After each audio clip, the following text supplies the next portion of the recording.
How the Pentagon's essentially, well, partial ban on the service of transgender troops. Now, you've said that anyone who is willing and qualified to serve should be allowed to do so, and specifically referring to transgender troops. Do you have a sense for how many troops would be affected by this new policy that will go into effect as soon as all the court hurdles are removed? Yeah, well, it's not 100% clear because it's not clear what the policy is going to be. I think the policy was basically, I forget, it's thousands is the bottom line answer. There are thousands of transgender people serving in the military. And again, I don't believe in discrimination.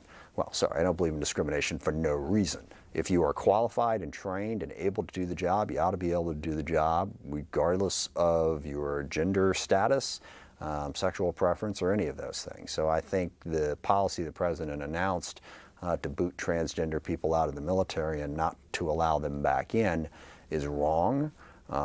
It's not the correct policy, and we'll see how the courts decide whether or not it's a policy the president can implement. I don't think it should be.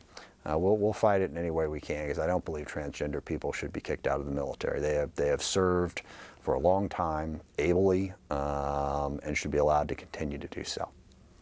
Can we expect the House's defense authorization bill to include a provision that would overturn the president's policy on this?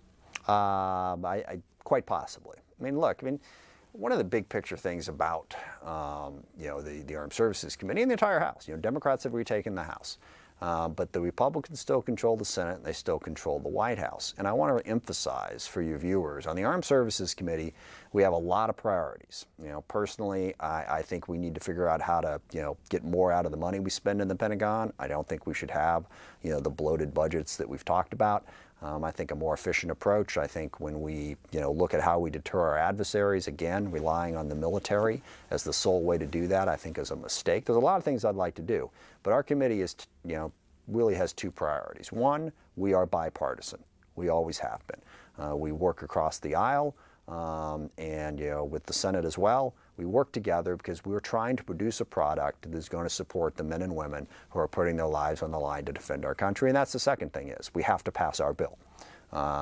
We have to pass the Defense Authorizing Act to make sure that we put in place the laws and protections that the men and women who serve our country need.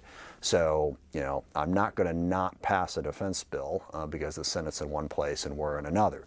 But I'm also going to push for the priorities and policy objectives that we as Democrats have, and one of them is that transgender people ought to be allowed to serve openly in the military.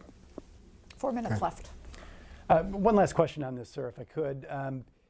Have you heard any indication that Acting Secretary Shanahan is going to have a different sense or different policy than Secretary Mattis had? After all, this is simply a policy that was put in place. It's not etched in stone.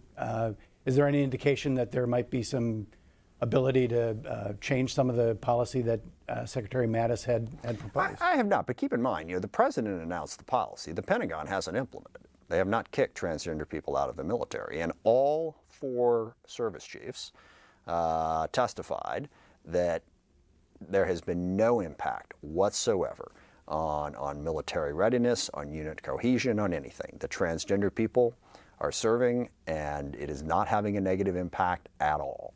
So it is clear that the president's policy doesn't stem from any actual national security need. So, make those arguments. I have not heard from Secretary Shanahan how he plans to interpret the latest court rulings or deal with the proposed policy change that the president gave him.